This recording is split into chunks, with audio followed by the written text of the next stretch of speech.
नमस्कार दोस्तों, स्वागत है आपका एक नए लर्निंग वीडियो में। दोस्तों, इस वीडियो में डिस्कस करेंगे आईपीओ के बारे में।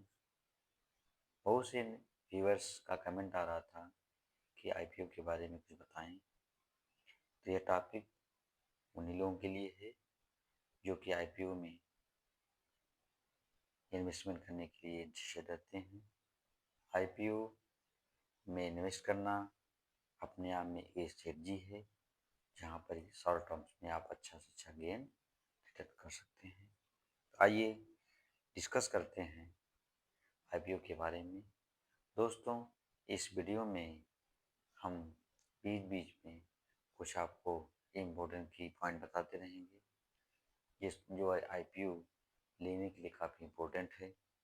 और फाइनल लास्ट में आईपीओ का वो फाइनल की पॉइंट बताएंगे जो कि हर आईपीओ लेने वाले इन्वेस्टर को काफ़ी फायदेमंद होती है। इसलिए दोस्तों, वीडियो को पूरा वॉच करेंगे ताकि आपको ए टू जेड सारी चीज़ें आईपीओ से रिलेटेड कंफर्म हो जाए।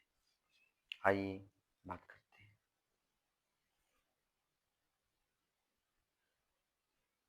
दोस्तों, किसी भी इन्वेस्टर्स को इन्वेस्ट करने के पहले बेसिक थ्योरी क्लियर होनी चाहिए। तो सबसे पहली जो टॉपिक आता है, व्हाट इज आईपीओ। आईपीओ क्या होता है? दोस्तों, आईपीओ और इनिशियल पब्लिक ऑफरिंग दोनों सेम ही होता है। कोई आपसे बोले कि आईपीओ और इनिशियल पब्लिक ऑफरिंग हो रहा है, दोनों में क्या डिफरेंस है? व्हाट इज आईपीओ और इनिशियल ऑफरिंग दोनों सेम ही है। एन आईपीओ और initial public offering is same. Second condition, IPO is a process where a private company sells its share to the public for first time। कहने का मतलब ये है कि जब कोई प्राइवेट कंपनी अपने शेयर को पहली बार पब्लिक में लॉन्च करती है, पब्लिक को बेचती है, तो वो आईपीओ लेके आती है। अब इसका इम्पैक्ट क्या होता है? This allows the company to raise the capital and become a publicly traded company. इसके बाद वह कंपनी आईपीओ सेल करने के बाद एक कैपिटल रेज करती है, फंड इकट्ठा करती है, और वह उसके बाद वह कंपनी एक पब्लिक ट्रेडेड कंपनी हो जाती है, एक लिमिटेड कंपनी में कन्वर्ट हो जाती है। Which means its share can be traded freely on the stock exchange। NSE IPO eligibility criteria, मतलब जब कोई कंपनी फर्स्ट टाइम अपने शेयर को मार्केट में लॉन्च करती है, तो जो शेयर को पब्लिक या इन्वेस्टर लेते हैं, उसके बाद उस शेयर के बदले पब्लिक और इन्वेस्टर उस कंपनी को फंड देते हैं। फंड देने के बाद वह कंपनी अपना ग्रो करती है और उस कैपिटल का यूज करके, और जो शेयर पब्लिक को देती है, वो शेयर के बदले में इन्वेस्टर उसमें ट्रेडिंग चालू कर देते हैं, और यह कंपनी एक पब्लिक ट्रेडेड कंपनी के रूप में कन्वर्ट हो जाती है, और जो उसके शेयर्स होते हैं वो फ्रीली एक्सचेंज में आप सेल बाइंग हो जाते हैं। यह होता है फर्स्ट। दूसरा स्टेप है दोस्तों, आईपीओ का जो कंडीशन है, at least one promoter of the company has a minimum of 3 years of experience in the industry. जब कोई, अब प्रमोटर की बात आ गई। प्रमोटर मीन्स जो कंपनी जिसका शेयर सबसे ज़्यादा होता है, मैक्सिमम टाइम पे कंपनी के ऑनर्स ही प्रमोटर होते हैं। तो प्रमोटर्स का जो एक्सपीरियंस होना चाहिए, at least one promoter of A company has a minimum 3 years of experience in a stage.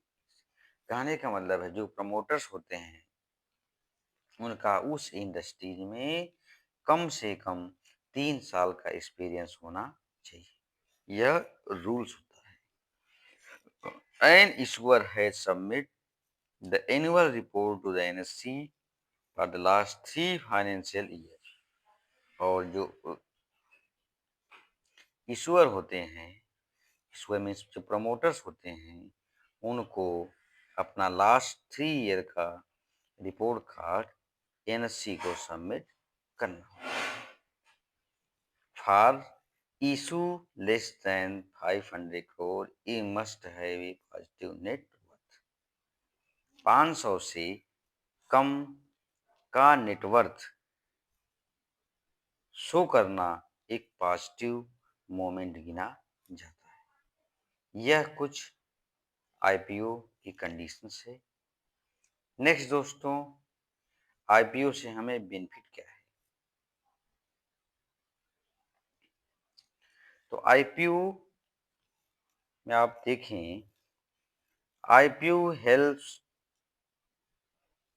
IPO help the company grow faster and expand by providing excess fund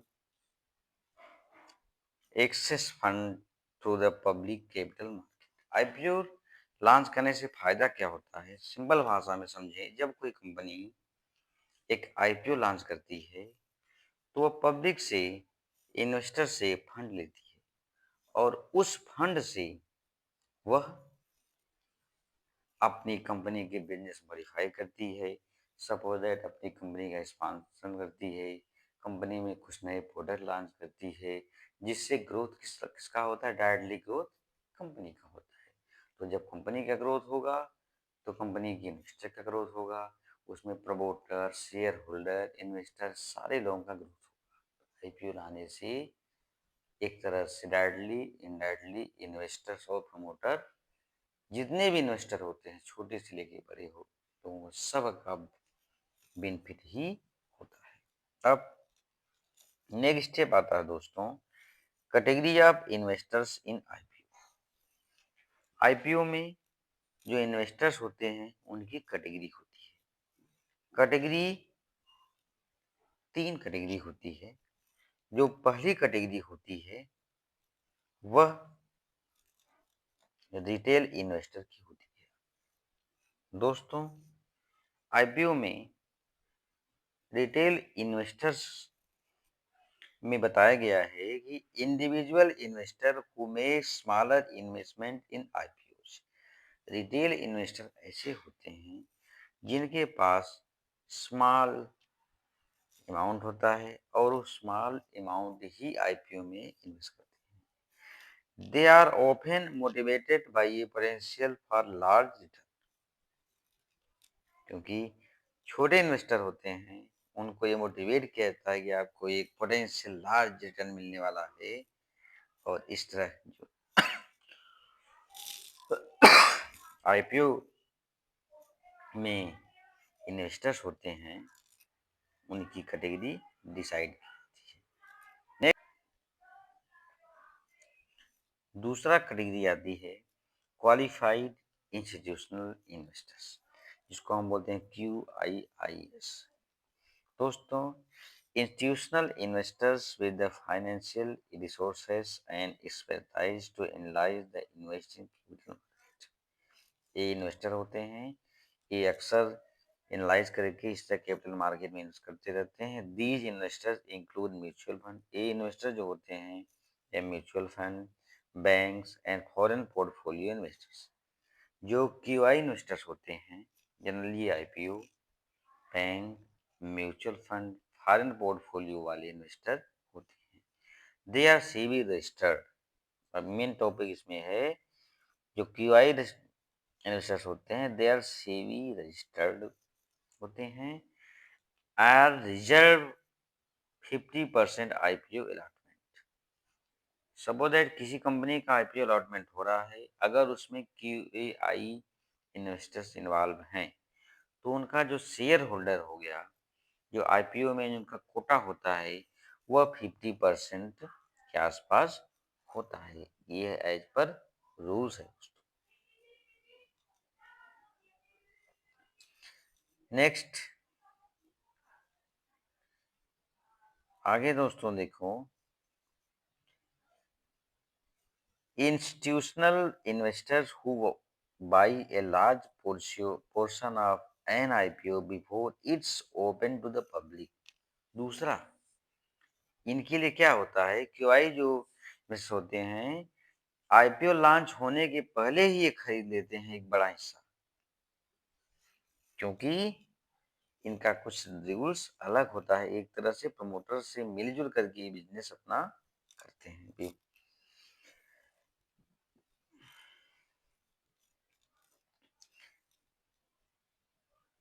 Their involvement to help to establish and build confidence into the offering, which can ensure other investors to participate। इनका involvement जो होता है, एक establish confident मतलब ये काफी, इनके अगर आ गए तो जो आईपीओ होता है वो काफी स्टेब्लिश और कॉन्फिडेंशियल माना जाता है। एक कैटेगरी और होती है दोस्तों, जिसको हम लोग बोलते हैं HNI। HNI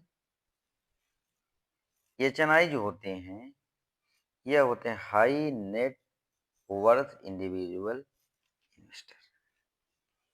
HNI के पास होता है, इसमें बताया गया है, individual with a significant amount of wealth who are typical reserved a 15% for 15% of IPO share in private company।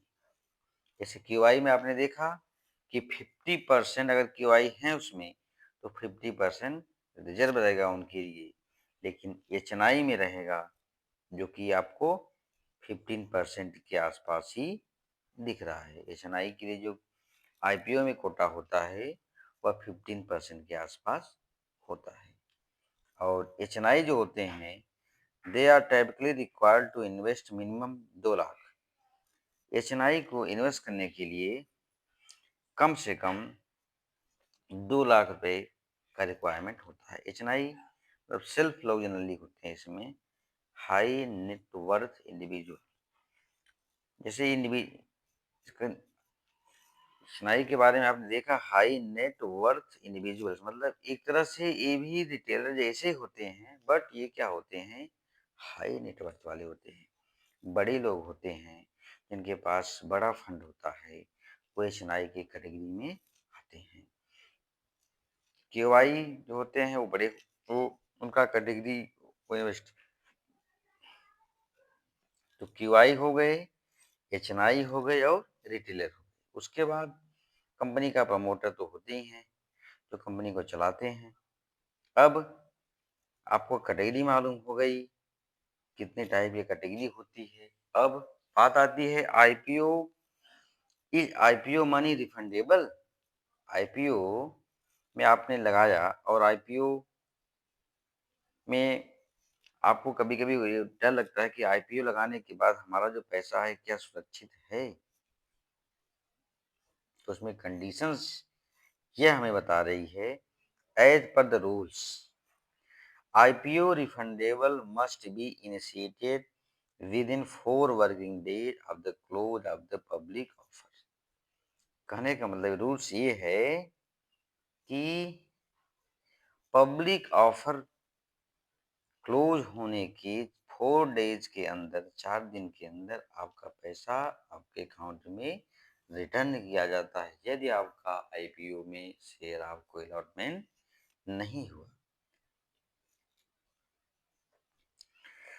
If the money is not refundable, not released within the specific time frame, the issuer must pay a penalty। अगर आपका पैसा आपके पास नहीं आया तो इसकी penalty issuer means जो IPO launch करने वाला होता है, उसको इशूअर होता है, उसको देना पड़ सकता है। किसको? इन्वेस्टर को, जिस इन्वेस्टर को आईपीओ में शेयर अलॉटमेंट नहीं हुई। The issuer has to return the money to the bidder with interest. Clear कर लिखा है, the money, the issuer has to return the money to the bidder invested interest. मतलब जो IPO के लिए इन्वेस्ट किए रहते हैं, अगर उनका आईपीओ में पैसा, आईपीओ में शेयर नहीं अलॉटमेंट हुआ तो इशूअर को उनका पैसा देना ही पड़ता है। उसके बाद दोस्तों नेक्स्ट स्टेप है, what is the minimum amount for IPO. What is the next topic है, what is the minimum amount for IPO. अब आईपीओ मान लीजिए कोई कंपनी लॉन्च कर रही है, तो कितना अमाउंट हमें रिटेलर के तौर पे इन्वेस्ट करना चाहिए, कितना अमाउंट हमारे पास होना चाहिए ताकि हम आईपीओ में अप्लाई कर सकें। तो दोस्तों यहाँ बताया गया है कि minimum application as per SEBI guideline, every applicant needs to invest minimum amount in the IPO of a company. This minimum amount can range from 10,000 to 15,000। दोस्तों होता ये है, इसमें नहीं, based on lot size people can initially only that amount of multiple lot। बताया गया है नीचे। दोस्तों जब कोई कंपनी आईपीओ लॉन्च करती है तो एक दो शेयर आईपीओ के टाइम पे आप नहीं ले सकते। आईपीओ एक लॉट में इशू होता है और उस लॉट में तो मिनिमम 1 लाख तो इन्वेस्टर को लेना ही पड़ेगा, चाहे रिटेलर्स हो चाहे एक्सवाइजेड कोई भी हो। अगर आप आईपीओ में इन्वेस्टमेंट कर रहे हैं तो मिनिमम आपको 1 लाख तो लेना ही पड़ेगा, जिसकी वैल्यू 10 से 15,000 रुपये के आसपास होती है, based on the large size, जो कि लार्ज साइज के अकॉर्डिंग बनती है।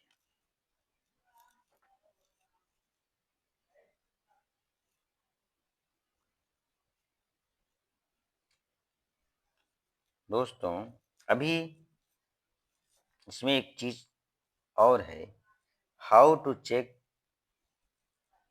GMP of IPO. इसका मतलब क्या हुआ, कैसे हम जानें कि इसका ग्रास मार्केट प्राइस का चला, GMP for grass market price, इस आईपीओ का ग्रास मार्केट प्राइस क्या है। तो बताया गया है the GMP determine the GMP, to determine the GMP, subtract the issue price from the grey market price। For example में ये बताते हैं, if the issue price is 100 रुपया 100 per share and the grey market price is 102 रुपया, then the GMP price would be 2 रुपया। कहने का मतलब ये है, अगर इशूअर प्राइस जो है आपका 100 रुपया है और किसी का इशूअर प्राइस आपका कितना है 100 रुपया, और मार्केट में उसका ग्रे प्राइस हो गया 102 रुपया, तो उसका जीएमपी कितना हो गया 2 रुपया। मान लीजिए कोई आईपीओ 300 रुपये में खुल रहा है, 300 रुपये का ईश्वर प्राइस है और उसका जीएमपी हो गया 360 रुपया, तो उसका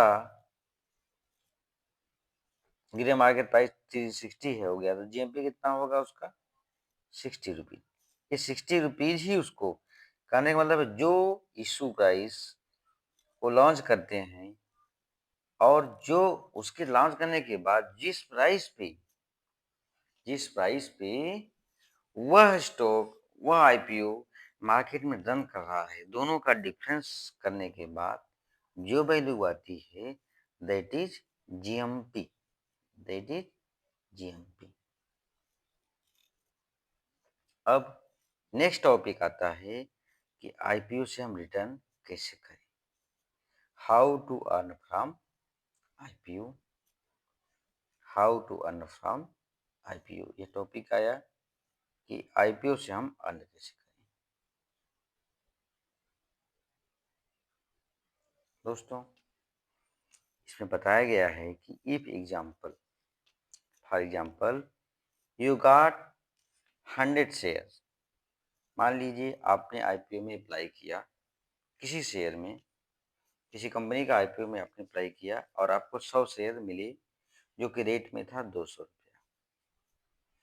you total investment amount to be 20,000, तो 200 के हिसाब से दो 200 मल्टीप्लाई आप 100 करेंगे तो आपको ये 20,000 का आपका इन्वेस्टमेंट हुआ। अब क्या बोल रहे हैं, now if the market return rate is 40% offering price for the share up to 80, और उसके बाद इशू प्राइस ये है 200, 100 शेयर दिया आपको, तो आपका इन्वेस्टमेंट कितना हो गया, 20,000 रुपया। उसके बाद जब मार्केट में लॉन्च हुआ उस टाइम आपकी प्राइस जा करके 200 से 280 में ओपन हुआ, मतलब कहीं आपको आपको 80 रुपया ऊपर में ओपन हुआ, तो आपका जो डिफरेंस मिला 80 रुपया गुणे आपका शेयर कितना था, 100 रुपया, 100 क्वांटिटी, तो आपका जो प्रॉफिट हो गया वो कितना हो गया, 8,000 रुपया। इस तरह से आपका प्रॉफिट आप निकाल सकते हैं। अगर एक लॉट में आपका 8,000 है, 2 लाट, 3 लाट, वो तो अलग चीज है, मिनिमम 1 लाख तो आप लिए, तो एक लॉट में आपने 8,000 रुपया निकाला। अब एक बात आती है दोस्तों कि शेयर अच्छा है कि आईपीओ अच्छा है, एक बात और आती है, जैसा कि बताया गया है कि भाई में इन्वेस्ट करना बेटर है कि आईपीओ में, is IPO better than share, तो इसमें कहा गया है बोथ, बोथ मीन्स दोनों। IPO and regular stock investment offer unique opportunity for investors, investors के लिए आईपीओ और स्टॉक का इन्वेस्टमेंट दोनों ही अपॉर्चुनिटी होती है, यूनिक, इसे एक जैसा ही होता है। IPO can provide the potential for high return with higher risk and cost. का मतलब ये है दोस्तों, अगर आईपीओ, सपोज दैट आपने आईपीओ किसी में इन्वेस्ट किया, करने के बाद मान लीजिए आपने 100 रुपये, 100 रुपये की प्राइस पे 100 शेयर आपने इन्वेस्ट किया, किसी कंपनी का आईपीओ लिया, आपका टोटल इन्वेस्टमेंट 10,000 रुपये हुआ, ठीक।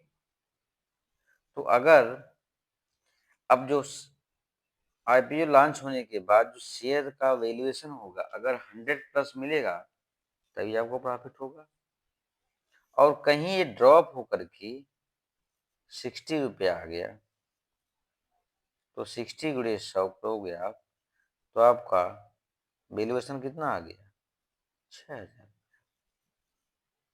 कहने का मतलब है अगर आईपीओ का रिस्पांस निगेटिव आया तब तो आपका लॉस भयंकर होगा, और आईपीओ का रिस्पांस अगर मार्केट में पॉजिटिव आया तब तो आपका प्रॉफिट होगा।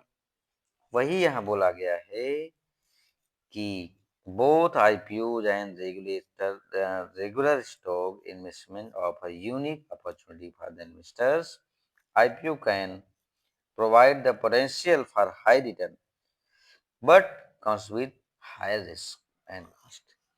हायर रिटर्न के चांसेस भी रहते हैं और हायर रिटर्न प्लस रिस्क दोनों के चांसेस रहते हैं। दूसरा, अब रेगुलर स्टॉक की बात करें तो regular stock investment are generally less risk and more security। अगर यह स्टॉक आपका रेगुलर स्टॉक है, मतलब आईपीओ के बाद मार्केट में एनएससी पीएससी की में सेटलमेंट हो गया, ट्रेडिंग चालू हो गया, उसमें आप ट्रेड करते हैं स्टॉक के केस में, तो वहाँ पे आपको उतना रिस्क नहीं रहता। इनिशियल स्टेज में हाई रिस्क और हाई गेन के चांसेस रहते हैं, इसीलिए बहुत से लोग ज़्यादा प्रॉफिट के लिए जनरली आईपीओ में ही इन्वेस्ट करते हैं, क्योंकि 2 4 6 दिनों में मिनिमम मैक्सिमम 1 वीक में उनको 20 30 50% तक, यहाँ तक कि कभी कभी क्या होता है डबल भी मिल जाता है। आईपीओ में इन्वेस्टमेंट किया हुआ अमाउंट सीधा डबल हो जाता है। ऐसे बहुत से आईपीओ आए हैं जिसमें कि आप इन्वेस्ट किए और कुछ ही दिनों के बाद प्राइस काफ़ी डबल हो गया। दोस्तों, अब इससे रिलेटेड कुछ चीज़ें ऐसी हैं जो कि आप गूगल पे आसानी से कौन सा आईपीओ लेना है हमें और उसकी क्राइटेरिया क्या है, उसका कंपनी का बैकअप क्या है, जो हमने वीडियो में आपको शुरू में बताया था कि आईपीओ लेने के लिए हमें क्या क्राइटेरिया चाहिए, कंपनी का क्या प्रोफाइल देखना है, थोड़ा उसके बारे में आपको उसके बारे में बता देता हूँ। तो दोस्तों, आप आईपीओ की ज़्यादा डिटेल्स के लिए आप सीधा गूगल पे जाएं और यहाँ पे लिखना है आपको आईपीओ। आईपीओ डालने के बाद आप सीधा सर्च करेंगे तो सबसे पहले जो साइट आती है जिसमें लिखा है चित्तौड़गढ़ आईपीओ रिकमेंडेशन 2024, इस साइट पे आप क्लिक करें। क्लिक करने के बाद आपको एक पेज ओपन होता है जहाँ पे आईपीओ से रिलेटेड आपको बहुत सारी चीज़ें दिखाई देंगी। उसके लिए आपको जाना होगा होम पेज पे। होम पेज पे गए, अब यहाँ पे आपको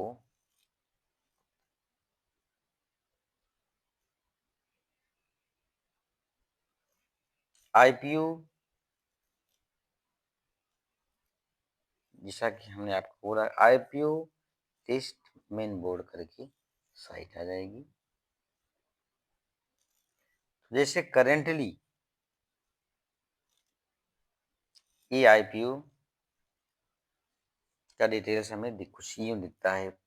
सबसे पहले रहता है इशूअर कंपनी, कौन सा कंपनी आईपीओ इशू कर रही है, कब आईपीओ ओपन हो रहा है और कब आईपीओ क्लोज हो रहा है। सपोज दैट एक टेक्सटाइल इंडस्ट्रीज है, इसका नाम है सनातन इंडस्ट्रीज। उसका आईपीओ आप देखें तो 19 तारीख को लॉन्च हुआ है और 23 तारीख को कंप्लीट हो जाएगा।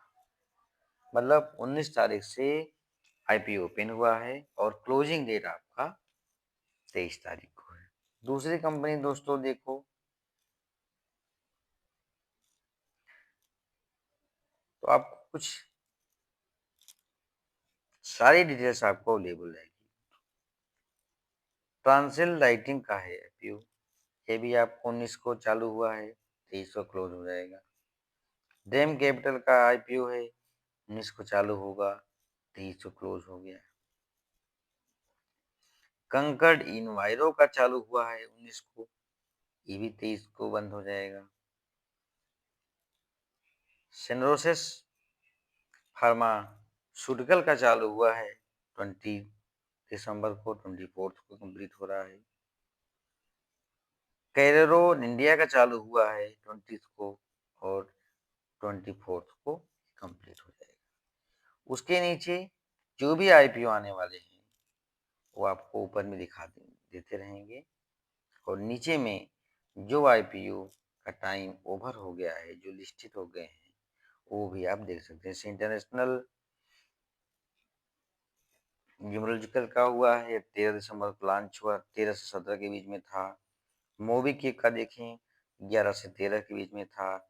साइन लाइफ साइंस का था 11 से 13 के बीच में था। अब दोस्तों एक और बात है, अगर किसी के बारे में हमें डिटेल्स में जानना है, इस कंपनी का क्या है, सिस्टम्स क्या है, कि किस कैटेगरी में किसको किसको आईपीओ लॉन्च किया है, तो जैसे हम डेम्स तो उसी उसको उस पे आपको सीधा क्लिक करना है। जैसे हम डेम्स के बारे में जानना चाहते हैं तो डेम्स पर हम क्लिक कर दिए। अब इसमें आपको कंपनी का पूरा प्रोफाइल मिल जाएगा, कंपनी का DAM's Capital Advisor IPO is book built about 840 crore या इतने साइज है। उसके बाद क्या कंपनी क्या प्रोफाइल है, सब चीज़ कंपनी का आपको उसमें दिखता हुआ मिल सकता है। उसके नीचे आप आएंगे तो डेम्स कैपिटल एडवाइजर आईपीओ का डिटेल्स आपको दिखेगा, जैसा कि यहाँ पर दिखाई दे रहा है। आईपीओ डेट 19 दिसंबर से 23 दिसंबर के बीच में है। फेस वैल्यू 2 रुपया है। प्राइस बांड 2692283 चलने वाला है। लॉट साइज में 53 का है। टोटल इशू क्वांटिटी इतना शेयर है। अपर सेल इतना है। इशू टाइप में इन्होंने एक किया, लिस्टिंग कहाँ पर होगा, BSE NSE भी होगा। शेयर होल्डर प्री इशू इतना शेयर्स है। शेयर होल्डिंग पोस्ट इतना है। दूसरा, अब देखिए दोस्तों, यहाँ पे जो कैटेगरी है, जो कैटेगरी का आपको बताया गया था कि कैटेगरी, यहाँ देखिए इतनी सारी कैटेगरियाँ हैं।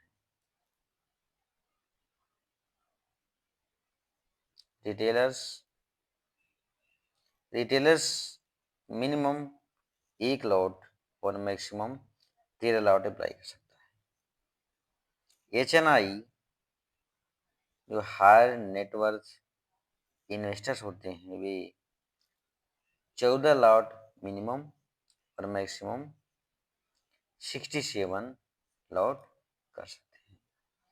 HNI में भी 2 कैटेगरी होती है दोस्तों, यस और बी। एक होता है स्मॉल HNI, एक होता है बिग HNI।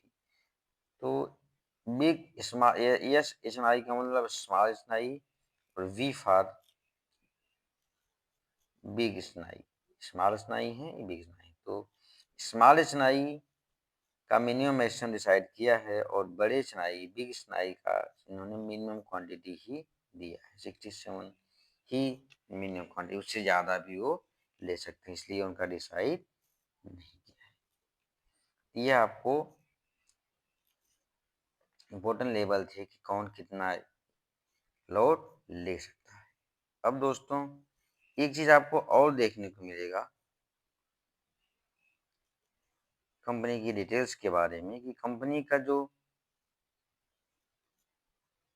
आप इसके नीचे आएंगे, कंपनी कब चालू हुई थी, कब क्या हुआ था, वो सब आपको मिल जाएगा। कंपनी का फाइनेंशियल कंडीशन आपको देखना होता है, जिसके बेस पे जो हमने आपको एक कि कंपनी का क्या देख करके हमें इन्वेस्टमेंट करना चाहिए। कंपनी का फाइनेंशियल कंडीशन होता है। तो कंपनी आप देखें तो यहाँ क्या लिखा है, पीरियड 31st 2000, 31st 2013, 31st 2022। तो कंपनी का जो एसेट था आप देखें तो 2022 में 167 था, जो 2023 में बढ़ के 1201 हो गया, और 2024 में ड्रॉप हो गया 214 का हो गया। मतलब कंपनी के पास जो एसेट है, जो कमाई का जरिया है, और 23 में तो बढ़ा लेकिन 24 में ड्रॉप हो गया। यह एक बैड सिग्नल है। अब रेवेन्यू की बात आए, रेवेन्यू का मतलब कंपनी जो एसेट के अगेंस्ट पैसा जनरेट कर रही है, रेवेन्यू कर रही है।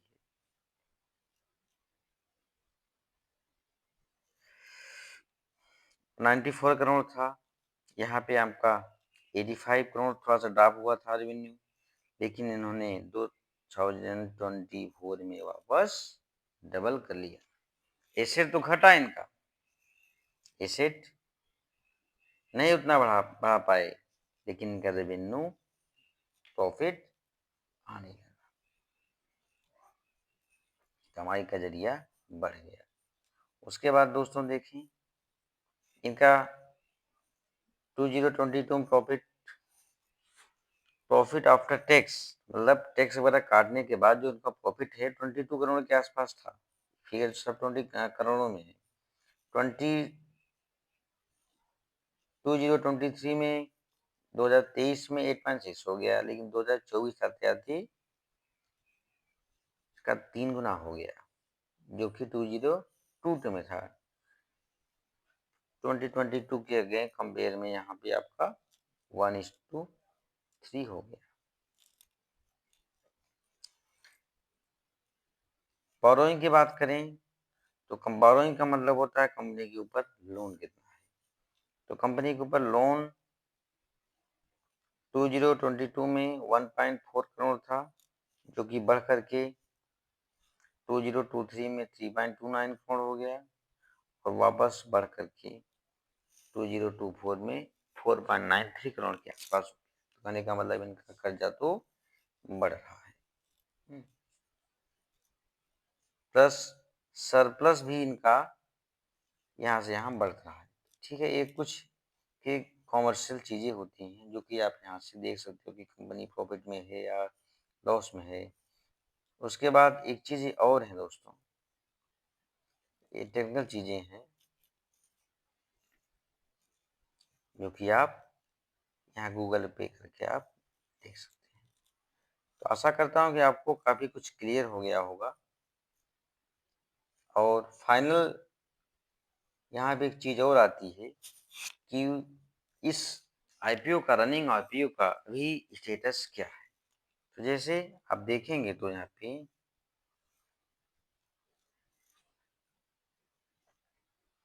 सब्सक्रिप्शन यहाँ टाइम दिख रहा है, शेयर ऑफर दिख रहा है, शेयर बिड दिख रहा है। तो यहाँ पे आप देखें तो जो रिटेलर्स लोग हैं, रिटेलर्स 9.16 टाइम हुआ है, एम्प्लाई का 13.4 टाइम्स हुआ है, और टोटल अब जोड़ेंगे ऊपर से क्यूआईबी का, एनआई का, बिग एनआई, स्मॉल एनआई, तो सबका जो टोटल आप आएगा तो टोटल यहाँ पे 7.1 टाइम सब्सक्रिप्शन हुआ है। शेयर ऑफर कितना हुआ है, और शेयर बिड क्वांटिटी कितना हुई है।